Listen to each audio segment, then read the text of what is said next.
Ready for the Commander Tsunami? Because what's coming is unforgivable. First shock.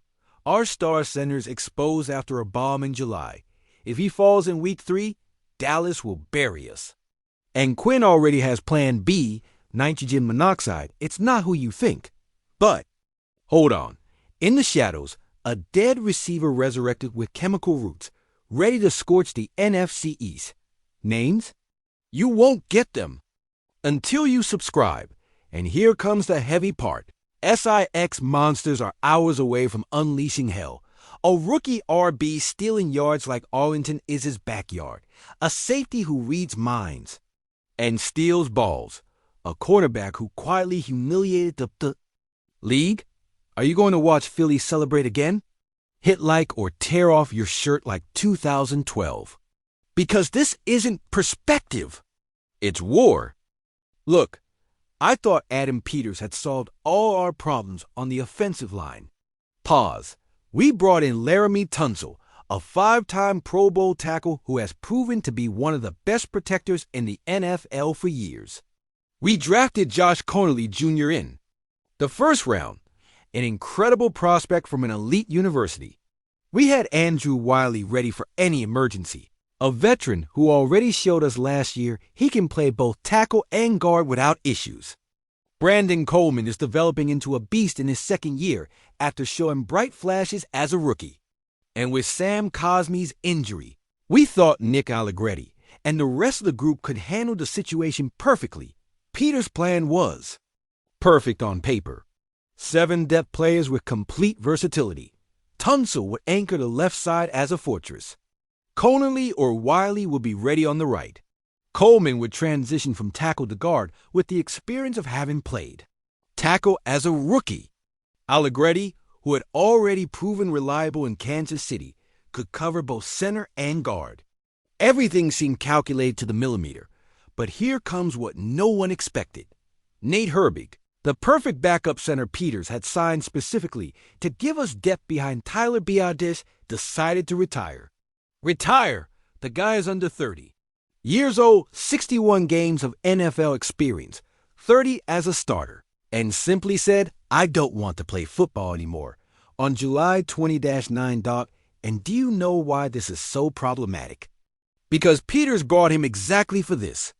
At 6 feet 4 inches and 334 pounds, he perfectly fit the philosophy of getting bigger to compete against the Eagles, who always have a massive defensive line. The guy had played with Philadelphia, so he knew exactly what it was like to face that defense twice a year. He had also been with the Jets and the Steelers, 2 organizations known for their offensive line development. Herbig could play both center and guard, giving Dan Quinn multiple options in case of injuries. Biadasz gets injured. Herbig moves to center, and Chris Paul slides to guard. Problems on the interior? Herbig could play guard and keep Biadasz at center. He was the perfect Swiss Army knife for our offensive scheme. Now, I ask you this. What happens if Tyler Biadasz gets injured in week 3? We have Chris Paul, who has improved considerably and seems to be in the best shape of his career. But is it enough to handle the NFC East defenses? Michael Dieter is still there as an emergency option, but Peters wanted an upgrade for a reason. Right? What really worries me is the timing. Herbig isn't the first to do this. Connor Williams retired mid-season with Miami when he was having a solid campaign. Frank Ragnow, a perennial All-Pro with Detroit, simply walked away after last season. Young centers are deciding that the physical and mental toll isn't worth it, and that should concern the whole league. But here's the difference between this administration and the previous ones. And this is what gives me hope. Peters didn't stay crying or blaming others. The guy immediately started working on finding solutions. I believe this won't be such a big problem because we have an organization that knows how to adapt and thinks 3 steps ahead. Do you remember all those times? Dan Snyder left us with huge gaps and just hoped miracles would happen. How many times did we hear Bruce Allen say we had depth when we clearly didn't? This situation reminds me exactly why Peters is different. The guy is already evaluating options in the free market. He's looking at other teams' practice squads. He's probably making calls to agents of players who thought their season was over. And most importantly, he's communicating with Quinn to adjust the system if necessary. Better it happens now in July than in November because Peters had time to react. Last season, we saw teams completely destroyed by center injuries mid-year. At least we have time to prepare. If you thought the only important thing this summer was Terry McLaurin's extension, you're entirely wrong. While everyone talked about Terry's contract, which was obviously crucial to keep our number one receiver happy and focused, there was something much more important happening quietly. Noah Brown is back, and no one is talking about it. Let me put you in context. McLaurin's standoff with the franchise was becoming a real distraction. Fans were frustrated. The media was speculating, and every day that passed without resolution felt like an eternity. Adam Peters finally managed to find the middle ground with Terry's agent, and we all breathed a sigh of relief. But while that was happening, Brown was fighting his quiet battle to return to the field. Do you remember when Brown got injured in the mandatory minicamp and was carted off? I was there, and I tell you it was terrifying. The guy looked in real pain, and after what had happened with his kidney surgery after the game against Tennessee last season, we all thought we were going to lose one of our most reliable receivers. For the entire season, the Commanders were extremely cautious with the details. They never officially said what happened, which only increased our concerns. Throughout the training camp, Brown didn't get any reps. None. In preseason games, 0. Participation. For a player who had played an important role in our offense, that was worrying. But here's what has me completely excited. Brown is not only healthy, but looks explosive, sharp, and better than ever. I saw him in training before the game against Baltimore, and I tell you, this guy is not only ready, but he's also hungry. He looked like someone who had been waiting months to prove he belongs on this team. The organization had given him another one-year extension in the offseason, which seemed risky considering his recent health problems. But now I understand why. They did it. Dan Quinn and his staff knew exactly what they had in Brown and knew he was worth the wait. And do you know why? Noah Brown is so important for our success in 2025? Because with Terry McLaurin commanding the defensive attention as our elite receiver, and Deebo Samuel Sr. bringing his Super Bowl experience and unique versatility, Brown is the one who can stretch the opposing secondary in ways that others can't. Brown is not just another receiver. He is the one who generates pass interference when plays get ugly. He is the one who makes the deep plays of 20 and 30 yards that Cliff Kingsbury needs to keep defenses honest. He is the one who can win matchups one-on-one the play. Breaks down, and Jaden Daniels needs to perform magic. Last season, Brown had moments where he was completely unstoppable. Do you remember the game against Dallas where he burned their secondary 3 times on deep routes? Or against Philadelphia when he made that incredible traffic catch, giving us the tying touchdown? Those weren't accidents. Brown has a specific skill set that perfectly complements what McLaurin and Samuel bring to the table. Now, I ask you, do you think the Giants are ready to face McLaurin, Samuel, and Brown all at the same time? You're crazy if you think they are. Their secondary already struggles covering 2 quality receivers. What are they going to do against 3? But here's what impresses me the most about this situation: the patience and professionalism of our organization. Other teams would have pressured Brown to return earlier, especially with the McLaurin drama happening at the same time. But Quinn and his staff have been smart with Brown. They have handled him step by step, without rushing, ensuring he is completely healthy not just for week 1, but for the entire season. That long-term mentality is what separates winning organizations from desperate ones. While other teams rush their injured players back and then suffer the consequences mid-season, we are being patient and professional. The organization has already indicated they will gradually increase Brown's role in the coming days. They will evaluate how his body responds, how he looks in regular week practices, and then determine exactly how much they can use him against New York. I believe that Sunday against New York we will see why Brown was so important that he was given another extension despite his health problems. This guy is the missing piece for Jaden Daniels to have all the weapons he needs to take this offense to the next level. And if Brown can stay healthy all season, I tell you we will have one of the deepest and most dangerous receiving units in the entire NFC. And here comes the really explosive. What has me more excited than anything else in this offseason? Quickens the pace. We have 6 players on this roster ready to break the league, and no one outside the D.C. metropolitan area is paying attention. I tell you, after this season, everyone will be asking how we didn't see this coming, and we'll be laughing because we knew it from the start. The deadly duo in the backfield, Jakery Crosky-Merritt and Chris Rodriguez Jr. Let's start with the backfield, where we have the most underrated combination in the entire NFL. Jakery Crosky-Merritt and Chris Rodriguez Jr. with Brian Robinson traded to San Francisco by the organization's decision. These two will form a lethal duo alongside Austin Eckler, and I tell you no one is prepared for what's coming. Chris Rodriguez Jr. will be our hammer. This guy has been waiting for his chance since he arrived, and Quinn has already made clear he'll be our short yardage and red zone option. Have you seen Rodriguez's physique?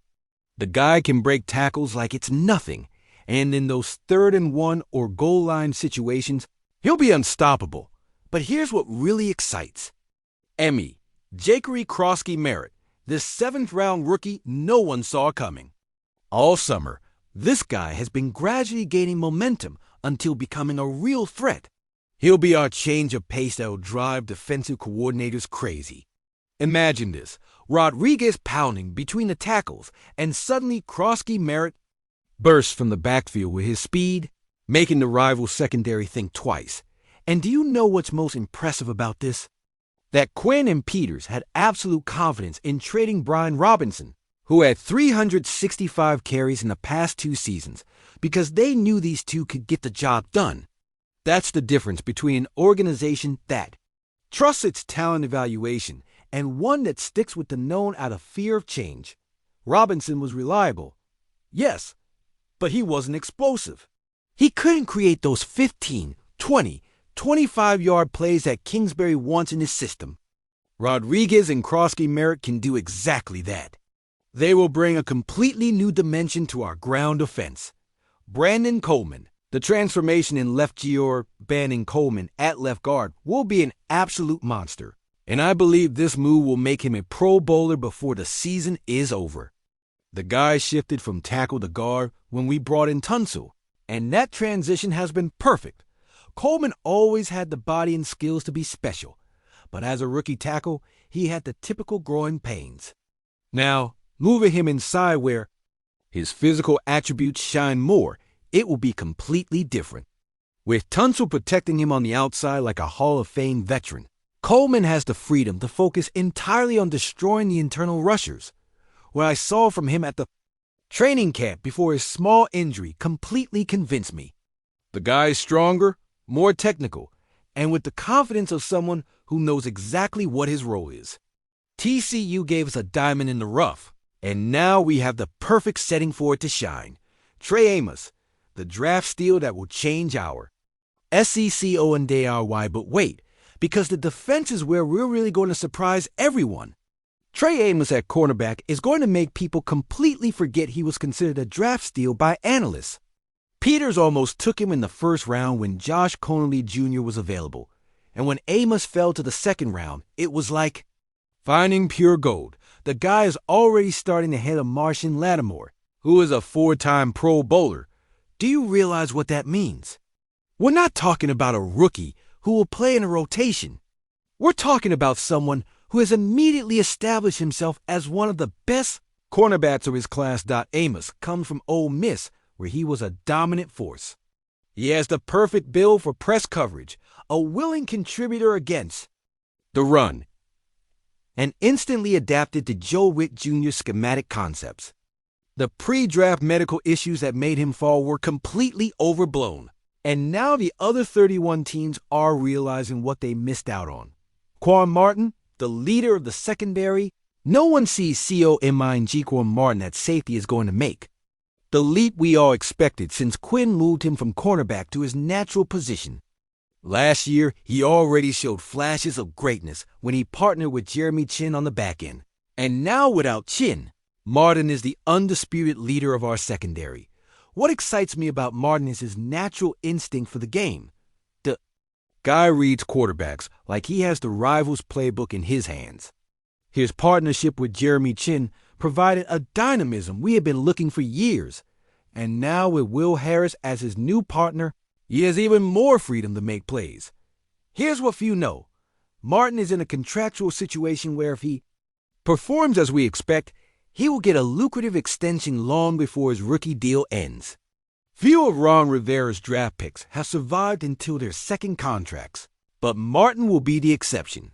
Mike Sainristil, back in the slot where he belongs, Mike Sainristil, who already showed brilliant flashes as a rookie but was overshadowed by Jaden Daniels' show, is back in the slot where he really belongs and will be unstoppable. Last year, Sainristil had to move between slot and boundary when others started to underperform. Now, with Marshon Lattimore fully healthy and Trey Amos handling the boundary, Sainristil can fully dedicate himself to being our slot corner, which is where his skills are perfectly suited. Sainristil is fast, explosive, instinctive, and punches well above his weight on every snap. He comes from Michigan where he learned to play football at the highest level, and he has all the characteristics to become our next great defensive leader. What gives me more confidence is that he already demonstrated as a rookie that he doesn't back down from any challenge. When they put him on the boundary against bigger receivers, he responded. When they needed him in critical situations, he was there. Now imagine what he will do in the slot where he can use his speed and instincts to the fullest. The reality nitrogen monoxide. One wants to ADMIT, and do you know what gives me the most confidence about these 6 players? That no NFC East team is prepared for what's coming. The Cowboys still depend on veterans like Ezekiel Elliott and Dak Prescott, who are past their prime and playing with contracts that limit them. The Eagles think that with Saquon Barkley. They solved all their problems, but their offensive line remains questionable, and their secondary has huge gaps. The Giants don't even know if Daniel Jones will be their starting quarterback, and their roster has more questions than answers. Meanwhile, we have 6 hungry, talented players ready to prove that Dan Quinn built something special here in Washington. Each of these players has something to prove, and that extra motivation will be the difference in critical moments. Rodriguez and Krosky Merrick will give Kingsbury the offensive versatility he needs. Coleman will give Jaden Daniels the interior protection that every franchise quarterback needs. Amos and Sainristil will shut down the best receivers in the NFC East, and Martin will be the safety that coordinates everything from the back end. This isn't wishful thinking. This is what happens when a professional organization makes the right evaluations, makes the tough decisions, and trusts its player development process. These 3 news pieces tell me one clear and forceful thing. The Commanders are not going to repeat last season. They're going to surpass it in ways no one is expecting. Pause for emphasis. Peter solving problems before they explode and become season-destroying crises. Brown returning as a secret weapon perfectly complementing McLaurin and Samuel. 6 players ready to break individual records and take this team to heights we haven't seen in decades. The difference between this organization and what we had before is like night and day. Before, when we had a problem like Herbig's retirement, we would have panicked, blamed others, and hoped that somehow everything would work out. Now we have leadership that anticipates, adapts, and is always 3 steps ahead of the problem. Do you believe this team is ready to go further than the NFC Championship? Do you think these 6 breakout stars will be enough to take us to the Super Bowl? And what do you think about Peter's handling the Herbig situation compared to how we managed these crises in the past with Snyder and Allen? I tell you this with complete conviction. If you're not excited about this season, it's because you haven't been paying attention to what's really going on. This organization is operating on a completely different level, with higher standards, better talent evaluation, and a long-term vision that transcends a single season. These players will prove it every Sunday, starting with the Giants. They'll show that Quinn wasn't just lucky last year, but built something sustainable. They'll prove that Peters doesn't just make good trades, but develops talent from within. Leave your answers in the comments because I want to know what you think. Which of these 6 players do you believe will make the biggest impact? Are you worried about the Herbig situation, or do you trust that Peters will find the solution? Do you think Noah Brown will stay completely healthy all season? If you're as excited as I am to see these 6 players explode in 2025, give this video a like and help me spread the word that the Commanders are ready for something special. And if you truly believe in what we're building here in Washington, subscribe to the channel because we are a family and we'll live every moment of this historic season together. And remember, hail to the Redskins.